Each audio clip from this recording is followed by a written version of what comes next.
Olá pessoal, aqui é a professora Janaína Mourão e eu estou aqui para começarmos a nossa segunda aula dessa série sobre metodologias ativas 4.0.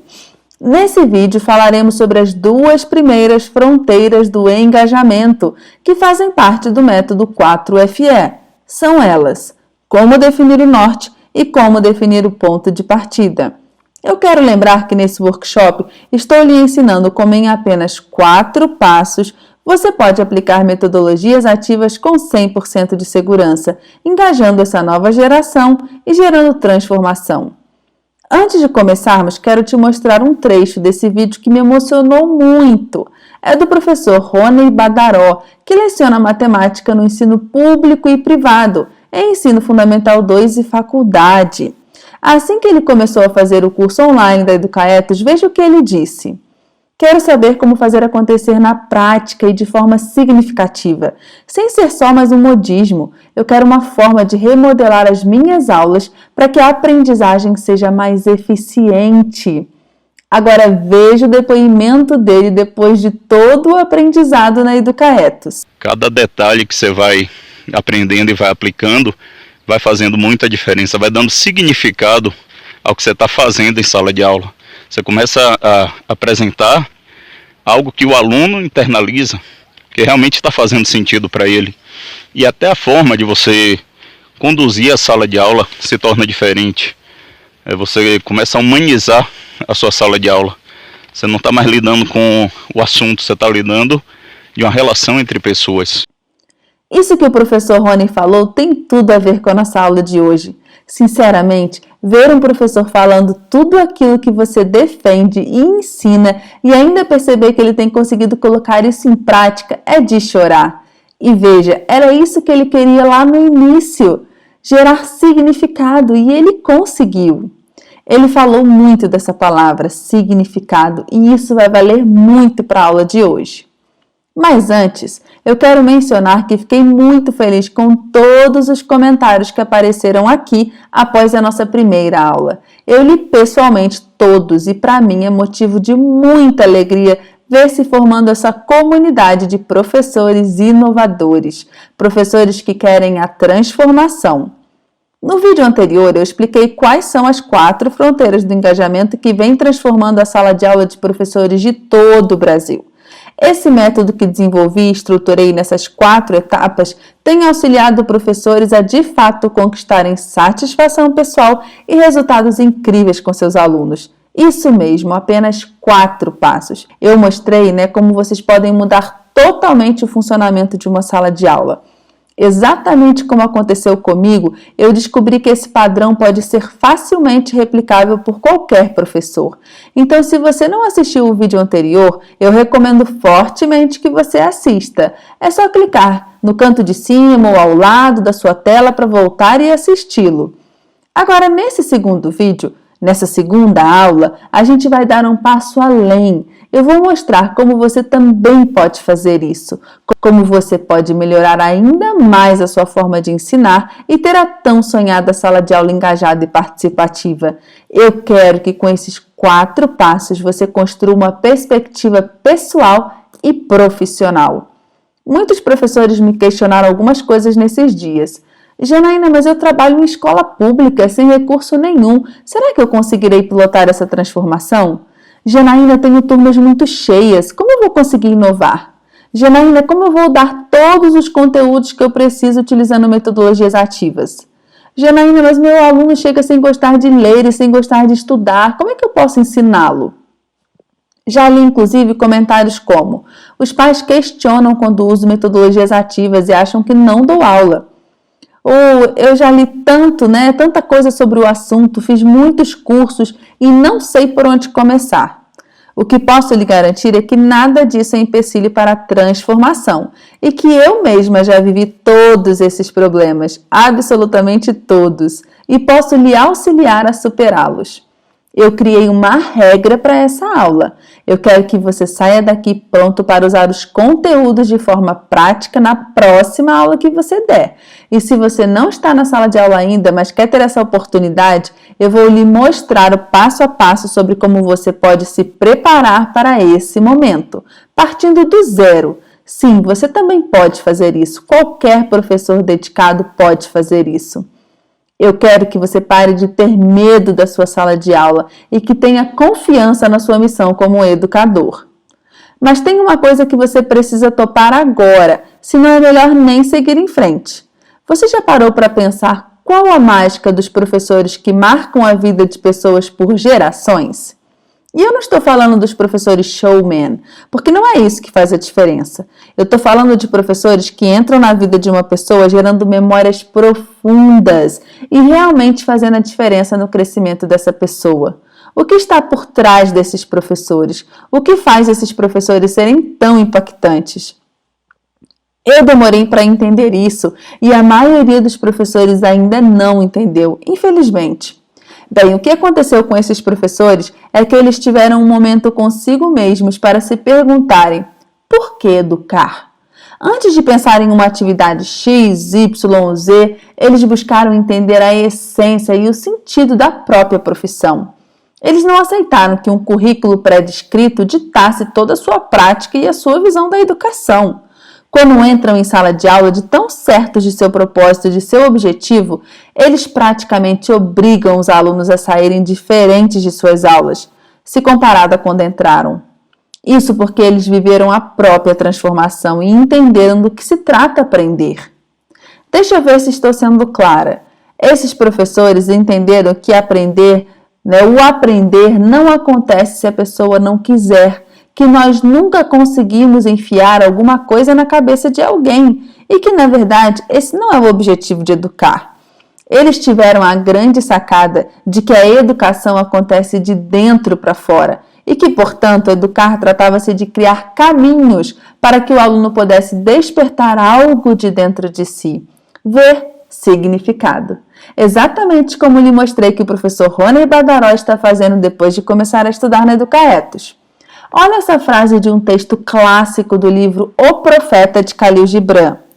Pois a sabedoria de um ser humano não empresta suas asas aos outros. Veja essa frase do livro Siddhartha, do Hermann Hesse. O conhecimento pode ser transmitido, mas nunca a sabedoria. Podemos achá-la, podemos vivê-la, podemos consentir em que ela nos norteie, podemos fazer milagres por intermédio dela, mas não nos é dado pronunciá-la e ensiná-la. Qual a semelhança entre elas? As duas deixam bem claro que o verdadeiro conhecimento não pode ser ensinado se a pessoa não quiser aprender. Isso quer dizer, não podemos trilhar o caminho pela pessoa. A pessoa precisa querer. Agora, olhe esse texto do Rudolf Steiner. Tem muito mais importância eu conseguir traduzir para o imagético aquilo que quero desenvolver em torno da criança e que devo fazer fluir para dentro dela do que a multiplicidade de conteúdos que aprendi e que trago dentro da minha cabeça. Esses 3 textos que citei aqui são apenas exemplos de muitos outros que existem e que confirmam algo fundamental. Não existe educação sem reciprocidade. Ou seja, os alunos precisam estar com vocês, ativos, atentos e interessados. Agora, a grande questão é, como fazer isso? Antes de eu trazer alguns detalhes da aula de hoje, é fundamental que você saiba que o que faz uma aula ser maravilhosa não é a metodologia em si, não é o que ela pode trazer de benefícios, não é o professor mais animado ou mais sério, é o envolvimento dos alunos. Se o ser humano não fosse exatamente assim como eu estou falando, o placebo não funcionaria. Em síntese, o seu aluno precisa confiar em você, querer aprender com você e ser tocado por tudo que você ensina. Conseguindo isso, você vai gerar transformação. Leve uma coisa com você. A aprendizagem não se trata só de pensar, mas também de sentir, né? Então você precisa sempre prover essas oportunidades em sua sala de aula. Um pensar profundo e bem direcionado e um sentir real. Só assim você será um professor memorável. Agora vamos aos 2 conceitos básicos da aula de hoje, que concernem nas 2 primeiras fronteiras do engajamento, a definição do norte e a definição do ponto de partida. Comecemos pelo norte. Eu organizei nos seguintes tópicos: qual é o sentido de educar? Qual a sua missão na educação? Qual a essência da área do conhecimento que você leciona? O desenvolvimento de competências socioemocionais e também a redação de objetivos de aprendizagem. Muita coisa, né? Vamos começar então. Porque um dos nossos nortes, precisa ser o sentido de educar. Porque se não nos perguntamos isso, seremos robôs nas mãos de alguém. Não podemos educar simplesmente porque nos disseram que isso tem que ser feito ou que tem que ser assim. Precisamos entender o verdadeiro porquê. Isso nos fornece, inclusive, uma visão muito maior da importância da nossa profissão. Educar vem do latim educo, educis, educere, conduzir para fora, fazer sair. Isso significa sair de nós todas as nossas potencialidades, incluindo valores e virtudes. E por que valores e virtudes? Porque informação nas mãos de pessoas com almas corruptas pode ser algo muito perigoso. Poderia listar aqui inúmeros nomes que provam isso na história, mas eu sei que vocês têm uma base histórica e que isso não é necessário nesse momento. O fato é que o uso do conhecimento determina muitas das tragédias ou progressos pelos quais passaram a humanidade. Se estudarmos pesquisadores clássicos que falam sobre a formação de professores, compreenderemos que formar um ser humano é permitir que ele alcance duas destinações principais. A primeira é de encontrar sua verdadeira liberdade, que é ter consciência da realidade da vida em seu nível mais elevado. Essa destinação é igual para todos os seres humanos. A segunda destinação é a específica. Trata-se de cada ser conseguir se conectar com seus dons e deixar a sua marca autêntica nesse mundo. O encontro com a missão na educação, que é um dos nortes, está totalmente relacionado à destinação específica que eu acabei de citar. Isso porque a primeira coisa que precisamos visar quando queremos ser professores é na nossa autotransformação. Se nós não passarmos por esse processo de formação de nós mesmos, e de encontro com aquilo que queremos ser de forma autêntica, não poderemos auxiliar ninguém a alcançar. Lembre-se que a melhor forma de ensino é o exemplo. Precisamos ser verdadeiros heróis e não falsos heróis. O terceiro tópico sobre a essência da área do conhecimento é um outro norte fundamental. Nós precisamos conhecer com profundidade a área do conhecimento que lecionamos. Isso significa suas ideias gerais, ideias centrais, aquilo que de mais importante alguém precisa conhecer para apreendê-la de forma transformadora em sua vida, em sua formação como ser humano. Isso implica em leitura, estudo e muita reflexão. Eu sugiro que você tente encontrar a origem, a verdadeira origem da área do conhecimento que você leciona. Vá além dos clássicos que lhe apresentaram na faculdade. Isso vai lhe auxiliar absurdamente na prática. Você saberá exatamente onde quer chegar e poderá agir com mais intencionalidade. Além disso, conhecendo bem, você fica livre para se entregar mais ao momento da aula e a desenvolver a intuição, a percepção, tão importantes na educação. As competências socioemocionais também são um norte que estão muito ligadas ao sentido de educar. Eu dei um destaque para você sempre se lembrar que, embora ensine matemática, neurologia ou dança, você está diante de um ser humano que precisa ser visto em sua integralidade. No que concerne aos objetivos de aprendizagem, observe a pirâmide de Bloom. Você já ouviu falar nela? Para redigir objetivos de aprendizagem, nós podemos utilizar a pirâmide de Bloom como referência. Eu a utilizo. A pirâmide de Bloom tem 6 níveis de complexidade, ou seja, de desenvolvimento cognitivo. Começando pelo relembrar, o entender, aplicar, depois o analisar, avaliar e criar. Os 3 primeiros níveis são considerados pelo Bloom como os níveis inferiores de desenvolvimento cognitivo, enquanto os 3 superiores, os 3 acima, são considerados os superiores. A gente tem aí uma explicação de cada um dos níveis que vocês podem ver. É muito interessante a gente observar os 2 primeiros níveis, em que relembrar e entender não são a mesma coisa. Muita gente pensa que é, mas não é. Relembrar é quando você consegue recordar ou reconhecer alguma informação, Mas o entender é quando você consegue interpretar aquilo que você reconheceu, aquilo que você recordou. Então é algo mais profundo, é algo mais reflexivo, ou seja, oriundo de uma reflexão, de uma, como a gente pode dizer, de um processamento daquela informação que foi obtida.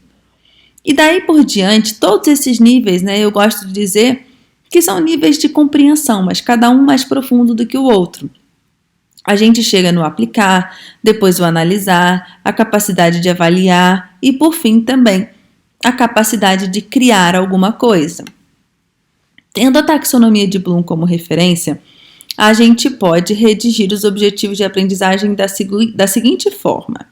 A expressão de um objetivo de aprendizagem usualmente contém um verbo, uma ação, mais um objeto, que geralmente é um substantivo, ou o conteúdo, o tema que você almeja ensinar. Quando a gente fala de conteúdos, a gente está falando dos temas. Quando a gente fala dos objetivos de aprendizagem, a gente está falando do que os alunos deverão saber ou fazer ou compreender a respeito daquele tema, tá? É um uso, uma ação em relação àquele tema. Normalmente, o verbo se refere aos processos cognitivos desejados, tá? E o objeto normalmente descreve o conhecimento que se espera que os estudantes adquiram ou construam, tá certo? Para poder redigir isso, levando em consideração a taxonomia de Bloom, você precisa saber qual é o nível de complexidade que aquele conteúdo precisa ser ensinado. Ele precisa chegar no nível do criar, no nível do avaliar, do analisar, enfim. Você vai saber disso como? A partir da sua experiência, do conhecimento profundo que você tem na área de conhecimento que você leciona. Vamos ver 2 exemplos de objetivos de aprendizagem. Diferenciar, e a gente sempre usa o verbo no infinitivo, raios ultravioletas de raios infravermelhos. Olha o segundo exemplo. Identificar as características que compõem uma fábula. Então, assim, você pode procurar listas de verbos que estão ligados a cada um dos níveis na taxonomia de Bloom e utilizarem como referência para a redação dos objetivos de vocês. Agora que estudamos, a primeira fronteira, que é o norte, vamos discorrer sobre a segunda fronteira. Essa, que separa uma sala de aula engajada de uma sala de aula desengajada, se chama ponto de partida. Mas o que isso quer dizer? Significa que é fundamental que saibamos onde nosso aluno está, tanto para levarmos a alcançar os objetivos de aprendizagem que nós desenhamos, quanto para chegar no coração deles. Isso nada mais é do que uma ação de empatia. No ponto de partida, vamos falar de alguns tópicos. São eles: como as pessoas aprendem, qual a importância dos contextos e os conhecimentos prévios. No que concerne a forma como as pessoas aprendem, tem muitas teorias por aí, não é verdade? Eu gosto muito de tudo que é trazido pelo Ruben Forestein. Ele, acredita que toda pessoa é modificável e demonstra isso em sua teoria da modificabilidade cognitiva estrutural. Ele é contemporâneo do Piaget e se inspira na obra dele, trazendo algo a mais que eu considero fundamental. Para ele, desenvolver a inteligência significa desenvolver uma habilidade de pensamento que seja adaptável às mudanças no ambiente. Nesse sentido, precisamos nos dedicar a aprender como as pessoas desenvolvem inteligência, quais são os elementos que devem ser levados em consideração como ponto de partida para ativar o desenvolvimento cognitivo dos nossos alunos. Sobre o contexto, eu gosto dos trabalhos do Lee Schumann. Ele elenca quais são os contextos que todo professor deve conhecer, como, por exemplo, o local em que está situada a escola ou a instituição, a realidade socioeconômica das crianças que ensinará, os recursos culturais disponíveis nas redondezas e a própria linha de pensamento e o projeto pedagógico da escola ou da universidade. Esse é um ponto de partida muito importante, que pode lhe servir como gancho, para trazer os alunos para pertinho de você. No que concerne aos conhecimentos prévios, significa saber o que o aluno já sabe sobre aquilo que você almeja ensinar. Um ponto muito importante, pois se não houver a base necessária, o aluno terá muita dificuldade em se desenvolver. Para explicar isso, eu gosto da ideia da zona de desenvolvimento proximal do Vygotsky. Olha esses círculos concêntricos que nós temos aqui.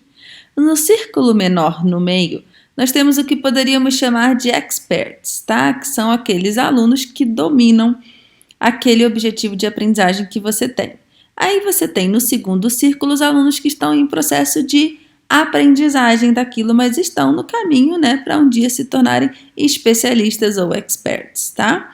E fora desses círculos estão os novatos, tá? Os neófitos, como se pode dizer também, que são aquelas pessoas que estão totalmente no início ou antes do início daquilo que você está apresentando. E por que é importante ver essa imagem? A gente também pode vê-la dessa forma aqui, e assim a gente conecta com a teoria do Vygotsky de zona de desenvolvimento proximal. O menor círculo é o seu objetivo, você quer que os alunos cheguem exatamente ali. No segundo círculo, que é a zona de desenvolvimento proximal, é onde estão os alunos que têm a base necessária para chegar, ou seja, para alcançar o objetivo que você tem para eles. E na parte de fora são os alunos que estão fora do alcance desse objetivo, ou seja, eles não estão nessa zona de desenvolvimento, porque eles não têm a base de conhecimento necessária para chegar onde você quer. Então, se um aluno, ele, por exemplo, não reconhece as letras ou o som das letras, ele não conseguirá chegar no objetivo de ler um texto. Isso é só um exemplo bem claro para vocês entenderem o que é essa zona de desenvolvimento proximal. É estar no nível onde você tem a base necessária para chegar em um nível superior. Então, quando a gente vai estudar, por exemplo, filosofia, e muitas vezes trazem ali termos que são difíceis de compreender, tá? E por que isso acontece? São difíceis ainda porque é um processo de iniciação e aos poucos a gente vai entrando nessa zona de desenvolvimento proximal que nos permitirá alcançar um objetivo mais elevado. Podemos olhar também na forma dessa imagem, olha só. Os alunos que estão ali no círculo menor, eles conseguem fazer aquela atividade ou trabalhar em cima daquele conteúdo ou escrever algo sobre aquele conteúdo, enfim. Eles dominam aquilo ali, podendo realizar qualquer tipo de ação de forma independente, sem necessitar da sua assistência. Mas os alunos que estão no segundo círculo, como eles ainda estão no processo de alcance, né, de se tornarem especialistas e de dominarem aquilo que você está ensinando, eles só conseguem fazer com assistência, ok? Então, eles vão precisar muito da sua atenção. Na parte de fora são aqueles alunos, como eu falei, que não conseguem fazer mesmo com assistência. Ou seja, você terá que trabalhar com eles ainda outras questões básicas, primárias, antes de chegar efetivamente naquilo que você precisa ensinar. É muito importante que você posicione todos os seus alunos, os alunos da sua turma, exatamente nessa imagem que você está vendo agora. Tá? Quais são os alunos que conseguem de forma independente, quais conseguem com assistência e quais não conseguem mesmo com assistência. Assim você vai poder planejar as suas instruções de uma forma intencional e com efetividade. Mas como saber onde o aluno está? Bom, converse com ele, observe ele, leia históricos anteriores, converse com professores dos semestres ou anos anteriores, converse com os pais. Uma outra forma de fazer isso é realizar uma avaliação diagnóstica. A avaliação diagnóstica, nada mais é do que testes ou rubricas que você pode utilizar para mapear a sua turma, identificando o que cada um sabe. Se eu pudesse voltar no tempo, eu tenho certeza que a minha trajetória como docente teria sido bem mais fácil. Se eu pudesse voltar no tempo e me dar um conselho, qualquer que seja, seria esse. O primeiro conceito que você precisa entender para começar é olhar primeiro para o professor ou professora, que você quer ser e aonde você quer chegar. E depois para o seu aluno. E não para a aula ou a metodologia que você quer utilizar. Acredite, poucos professores fazem isso direito. E isso faz toda a diferença.